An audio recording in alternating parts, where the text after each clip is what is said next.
Hello बच्चों, क्या हाल चाल? बढ़िया होंगे सब। तो हमने पिछले लेक्चर में पढ़ाया था पदार्थों का वर्गीकरण। ठीक है, आज उसके आगे स्टार्ट करते हैं कूलाम का नियम। देखते हैं कूलाम का नियम क्या होता है। अच्छा, अभी जो हम पढ़ रहे हैं उसमें आवेश क्या होने चाहिए? स्थिर होने चाहिए, तभी तो स्थिर वैद्युत की होगा। इसका मतलब आवेश क्या होने चाहिए? स्थिर होने चाहिए। ठीक है, तो कूलाम का नियम स्टार्ट करते हैं।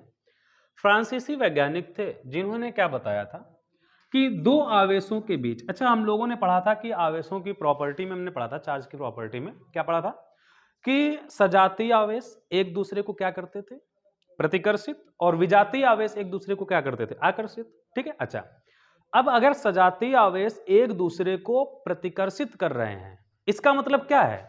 इसका मतलब यह है कि कोई ना कोई इस पर बल लग रहा है, और अगर कोई ना कोई इस पर बल लग रहा है उसी के कारण तो वो प्रतिकर्षित और आकर्षित कर पा रहे हैं। इसी को बताया था कूलाम साहब ने। उन्होंने बताया था कि दो स्थिर आवेश Q1 और Q2, कौन कौन से? Q1 और Q2 एक दूसरे से r दूरी पर रखे हुए हैं। कितनी दूरी पर रखे हुए हैं? r दूरी पर। बहुत बढ़िया। तो जब वो r दूरी पर रखे हुए हैं तो उन्होंने बताया कि इन दोनों आवेशों के बीच लगने वाला वैद्युत बल को हम लोग दिखाते हैं Fe से, वो समानुपाती होता है दोनों आवेशों के गुणनफल के। इसका मतलब Q1 इंटू Q2 के। बात समझ में आ रही है क्या? क्या हमने बताया कि लगने वाला वैद्युत बल दोनों आवेशों के बीच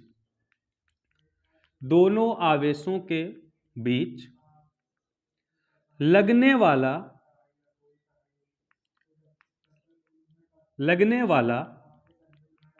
वैद्युत बल दोनों आवेशों के गुणनफल के समानुपाती होता है। अच्छा, तो Fe समानुपाती Q1 Q2, और इसको हमने बोल दिया समीकरण नंबर 1। ठीक है, दूसरा क्या है? कुछ ना कुछ तो फर्क दूरी का पड़ेगा, जाहिर सी बात है भाई। यहां पर अगर पास में रख दिया ज्यादा शक्तिशाली, जैसे से दूरी बढ़ा रहे हैं इनके बीच में, अब ये थोड़ा सा इनका बल वीक होता जा रहा है, और दूरी बढ़ाए और वीक हुआ, और दूरी बढ़ा और वीक हुआ। इसका मतलब जैसे जैसे दूरी बढ़ाएंगे बल का मान क्या हो जाएगा? घट जाएगा। तो बोला जाता है दूसरा पॉइंट कि वैद्युत बल दोनों आवेशों के बीच की दूरी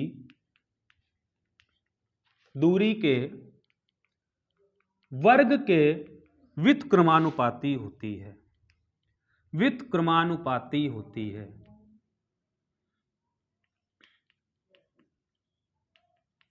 इसका मतलब Fe is inversely proportional R square. बात समझ में आ रही क्या? इसको बोल दिया समीकरण नंबर 2। पहला क्या था? पूछा बेटा सर जी, हाँ बेटा, क्या Fe जो है दोनों आवेशों के गुणनफल के समानुपाती है? हाँ बेटा। सर जी, हाँ बेटा, क्या Fe जो है दोनों आवेशों के बीच की दूरी के वर्ग के व्युत्क्रमानुपाती है? यस बेटा। ठीक है सर, समझ में आ गया सब, बहुत बढ़िया। अच्छा, तो दो समीकरणें निकली। एक समीकरण क्या निकली? Fe समानुपाती Q1 Q2 दोनों आवेशों के गुणनफल के क्या था? समानुपाती था। दूसरी समीकरण क्या निकली? Fe व्युत्क्रमानुपाती R square. जैसे जैसे दूरी बढ़ाते जाएंगे बल का मान क्या होता जाएगा? घटता जाएगा। बात समझ में आ रही? क्या तेजी से घटेगा या धीरे? तेजी से घटेगा, क्योंकि स्क्वायर है। क्या है? स्क्वायर है। क्या इतनी बात क्लियर हुई? Fe व्युत्क्रमानुपाती क्या है? R स्क्वायर के समीकरण नंबर 2। ठीक है, इतना हम लोग जो है रफ करते हैं। ठीक,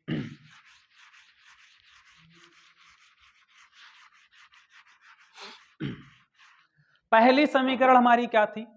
Fe समानुपाती Q1 Q2। दूसरी समीकरण क्या थी? Fe व्युत्क्रमानुपाती R square. अगर हम बात करें दो समीकरण से, कि समीकरण 1 व 2 से, समीकरण 1 व 2 से, ठीक है, देखते हैं भैया समीकरण 1 व 2 से समीकरणों को मिलाएंगे Fe दोनों में से। ठीक है, पहले समानुपाती वाले लिख लो। Q1 Q2 इंटू व्युत्क्रमानुपाती क्या है? 1/r²। तो Fe समानुपाती Q1 Q2 अपान में r²। अभी इतनी बात क्लियर है क्या? एक बात याद रखना कि जब जब समानुपात हटाएंगे कोई ना कोई नियतांक लाएंगे। तो यहां से Fe बराबर k Q1 Q2 अपान में r², जहां k क्या है? समानुपाती नियतांक है, और जिसका मान होता है k बराबर 1/4 पाई एप्सिलॉन नॉट स्मॉल के। स्मॉल के जो होता है वो होता है आपका परावैद्युतांक नियतांक। क्या होता है? परावैद्युतांक नियतांक होता है क्या चीज? स्मॉल के। कौन सा नियतांक? परावैद्युतांक नियतांक। क्या इतनी बात क्लियर है? जिसका मान वायु के लिए अगर हम बात करें, जिसका मान वायु के लिए कितना होता है? 1। वायु के लिए कितना होता है? 1। तो k बराबर वायु के लिए कितना? 1। k बराबर 1। तो कैपिटल के बराबर कितना हो जाएगा? 1/4 पाई एप्सिलॉन नॉट, और इसी का मान होता है 9 × 10⁹ न्यूटन मीटर स्क्वायर प्रति कूलाम स्क्वायर। क्या बताओ, ये बात समझ में आई सभी को? क्या हमने बताया? k का मान पता चल गया। क्या था? 1/4 पाई एप्सिलॉन नॉट, जिसका मान कितना? 9 × 10⁹ न्यूटन मीटर स्क्वायर प्रति कूलाम स्क्वायर। ये स्मॉल के बहुत से लोग नहीं बताते हैं कि स्मॉल के क्या है। वो सीधा सीधा बता देते हैं k बराबर 1/4 पाई एप्सिलॉन नॉट, इसका मान ये है, रट लो। लेकिन वो समझाएंगे नहीं। आप ये समझिए k बराबर होता है 1/4 पाई एप्सिलॉन नॉट स्मॉल के, और स्मॉल के क्या है? परावैद्युतांक नियतांक है। क्या है? परावैद्युतांक नियतांक है, और जिसका मान वायु के लिए कितना होता है? 1 होता है। कितना होता है? 1 होता है। तो k बराबर कितना? 1। तो यहां से k बराबर क्या निकल के आया? कैपिटल K बराबर 1/4 pi epsilon not is equal to कितना होता है? 9 × 10⁹ न्यूटन मीटर स्क्वायर प्रति कूलाम स्क्वायर। अभी बताओ, क्या इतना क्लियर है? अच्छा, कुछ बच्चों के मन में ये ख्याल उठ रहा होगा कि सर ये क्या है? उठ रहा होगा सभी के मन में। तो हम आपको ये बताना चाहते हैं कि ये जो एप्सिलॉन नॉट है, एप्सिलॉन नॉट को हम लोग बोलते हैं निर्वात या वायु की वैद्युतशीलता। क्या बोलते हैं? निर्वात या वायु की वैद्युतशीलता। क्या यार इतनी बात क्लियर है? एप्सिलॉन नॉट को हम लोग क्या बोलते हैं? निर्वात या वायु की वैद्युतशीलता। ठीक है। अच्छा, तो अगर हम बात करें Fe की वैद्युत बल, k Q1 Q2 अपान में कितना? r², जहां k क्या है? 1/4 पाई एप्सिलॉन स्मॉल के, 1/4 पाई एप्सिलॉन नॉट स्मॉल के। बार बार समझिए, हम स्मॉल के को क्यों हाईलाइट कर रहे हैं, बात समझिएगा। स्मॉल के का यूज आगे बहुत बड़ा है, आपको यहां 12th के हिसाब से नहीं बताया जाएगा। स्मॉल के क्या है? परावैद्युतांक नियतांक है, जिसका मान वायु के लिए कितना होता है? 1 होता है। अलग अलग माध्यमों के लिए दिया रहेगा कि अगर इस माध्यम में रखे हुए आवेश, तब हमारा स्मॉल के का मान कुछ भी दे देंगे भाई, परावैद्युतांक है, कुछ भी जो दिया रहेगा आप उसको याद रखेंगे। ठीक है। अच्छा, ये हो गया, क्वेश्चन में दिया रहेगा आपका, कोई दिक्कत नहीं है। फिर अगर हम अब इसको फॉर्मूले को सही से लिखना चाहें, फॉर्मूले को, अभी हमको k का मान पता चल गया। वायु के लिए अगर हमको फॉर्मूला लिखना हो वायु के लिए, तब हम क्या लिखेंगे? देखो, क्या वायु के लिए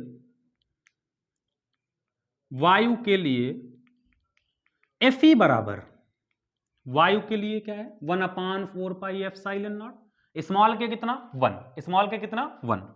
तो क्या 1/4 पाई एप्सिलॉन नॉट इंटू कितना था? Q1 Q2 अपान में r²। कितना था? Q1 Q2 अपान में r²। क्या इतनी बात समझ में आई सभी को? यार समझ में आ रहा है क्या? चमक रहा है ना सब कुछ? हाँ, वेरी गुड, चमकना चाहिए। अच्छा भैया, बहुत बढ़िया। तो ये हो गया हमारा फॉर्मूला, वैद्युत बल।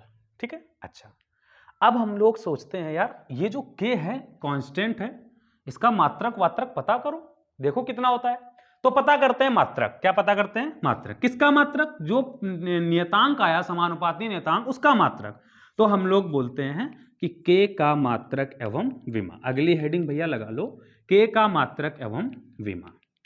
अच्छा, तो क्या कूलाम का नियम क्लियर हुआ? कूलाम का नियम क्या हमने बताया कि दो स्थिर बिंदु आवेशों के बीच जो कार्यरत बल होता है वो बल दोनों आवेशों के गुणनफल के समानुपाती होता है। क्या हमने बताया? दोनों आवेशों के बीच लगने वाला वैद्युत बल दोनों आवेशों के गुणनफल के समानुपाती होता है। तो Fe समानुपाती हमने क्या किया था? Q1 Q2, Fe समानुपाती Q1 Q2। फिर हमने दूसरा क्या बोला कि उनके बीच लगने वाला वैद्युत बल दूरी के वर्ग के व्युत्क्रमानुपाती होता है। क्या हमने बताया? तो लगने वाला वैद्युत बल दूरी के वर्ग के व्युत्क्रमानुपाती होता है। तो Fe व्युत्क्रमानुपाती r²। यार क्या इतनी बातें क्लियर हुई? तो यहां से हम लोगों ने क्या पढ़ा? Fe बराबर 1/4 pi epsilon not Q1 Q2 अपान में r²। ये हमारा फॉर्मूला निकल के आ गया। ठीक है, अच्छा अब हमको चाहिए K का मात्रक एवं विमा। क्या चाहिए? K का मात्रक एवं विमा चाहिए। देखते हैं भैया कितना होगा। K का मात्रक एवं विमा क्या होगी देखना है हमको। अच्छा, फार्मूला तो हमें पता चल गया बल का, उसके आगे देखते हैं क्या होगा। ठीक, तो K का मात्रक एवं विमा, ठीक है, देखते हैं क्या। अच्छा, क्या Fe बराबर K Q1 Q2 अपान में कितना था? r² था। इसी के हमको चाहिए। यार बल कोई भी हो उसका मात्रक क्या होता है? न्यूटन। तो इसका मात्रक हो गया न्यूटन। या अभी थोड़ा सा K को लिख लो पहले, क्या है थोड़ा सा बेसिक से समझते हैं। K को लिख लो Fe इंटू r, इधर जाएगा r² अपान में Q1 into Q2 is equal to क्या? K। अब लिखो भाई, K बराबर Fe बल का मात्रक न्यूटन, दूरी का मात्रक मीटर स्क्वायर, Q1 Q2 भाई आवेश है, आवेश का मात्रक क्या होता है? कूलाम होता है। तो Q1 Q2 कूलाम स्क्वायर। मात्रक क्या निकल के आया? न्यूटन मीटर स्क्वायर प्रति कूलाम स्क्वायर। अच्छा, अभी हमने पढ़ा था कि K बराबर 9 गुणे 10 की पावर 9। इसके आगे भी तो हमने यही लिखा था, न्यूटन मीटर स्क्वायर प्रति कूलाम स्क्वायर। बात चमक रही है क्या? बात समझ पा रहे हैं? ठीक है, अच्छा ये हो गया। विमा क्या है ये हमको देख लेनी है भैया। देखो चलो विमा देख लेते हैं क्या है। तो विमा, सबकी विमा पता, बल की विमा पता, आवेश की विमा पता, दूरी की विमा पता, तो सबकी विमा पता है। तो क्या K की विमा निकाल लेंगे? बिल्कुल निकाल लेंगे। K का फार्मूला क्या निकल के आया? ये K बराबर न्यूटन मीटर स्क्वायर प्रति कितना? Coulomb square. ठीक है, देखते हैं। तो K बराबर न्यूटन MLT-2। भाई न्यूटन किसका मात्रक? बल का। और बल की विमा क्या होती है? MLT-2 metre square L square आवेश Q बराबर क्या होता है भैया? IT। Q बराबर क्या होता है? IT। I की विमा क्या होती है? A और टाइम की विमा T। तो आवेश की विमा क्या होगा? AT। स्क्वायर है तो स्क्वायर, स्क्वायर का मतलब क्या? A2T2। स्क्वायर का मतलब क्या? A2T2। सब कुछ ऊपर जाएगा, जो प्लस वो माइनस, जो माइनस वो प्लस। अगर नीचे से ऊपर ले जा रहे हैं तो क्या चिन्ह परिवर्तित हो जाते हैं? चिन्ह बदल जाते हैं। देखते हैं। तो K बराबर M, एक M लिख लिया हमने भैया। L कितने हो गए? 1 और 2 कितने? 3। L 3 हो गए। T-2 ये है, ऊपर ले जाएं तो ये प्लस का माइनस हो जाएगा, और -2 कितना? माइनस का 4। तो T-4। A ऊपर जाएगा तो A-2। क्या ये K की विमा हो गई? बात समझ में आ रही है क्या? ये हो गई हमारी K की विमा। अच्छा, फिर इसके बाद हमारा आया एप्सिलॉन नॉट। क्या आया? एप्सिलॉन नॉट, जो कि निर्वात की वैद्युतशीलता हमने बताई थी। वो चीज देखते हैं कि क्या है हमारी।